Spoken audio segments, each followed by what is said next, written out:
আপনাদের এই কিশোরগঞ্জের আরেকটি সম্ভাবনা আছে, যে সম্ভাবনাটি আমি আপনাদের সাথে তুলে ধরতে চাই। হয়তো অনেকেই সেই সম্ভাবনাটি বিষয় অনেকেই জানা নেই, এইটির ব্যাপারে খুব বেশি প্রচার বা প্রসারও নেই। সেটি কি হচ্ছে? সেটি হচ্ছে কিশোরগঞ্জের অষ্টগ্রামের যে পনির। এই পনিরের কথা জানেন অনেক মানুষ, কিন্তু বহু মানুষ জানেন না।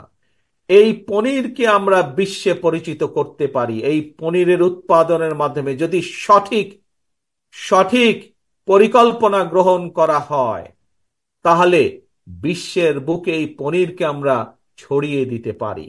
এবং বিশ্বের বুকে ছড়িয়ে দিয়ে যেমন আমরা সুনাম অর্জন করতে পারি শুধু পনির ছড়িয়ে দেওয়ার মাধ্যমে, সবচেয়ে বড় যে বিষয়টি অর্জিত হবে এর মাধ্যমে, বহু ভাই বোনের কর্মসংস্থানের ব্যবস্থা করতে আমরা সক্ষম হব। প্রিয় ভাই বোনেরা, আমি আগেই বলেছি, বাংলাদেশ জাতীয়তাবাদী দল বিএনপির প্রধান যেই লক্ষ্য, একটি হচ্ছে জনগণের রাজনৈতিক অধিকার প্রতিষ্ঠার সংগ্রাম।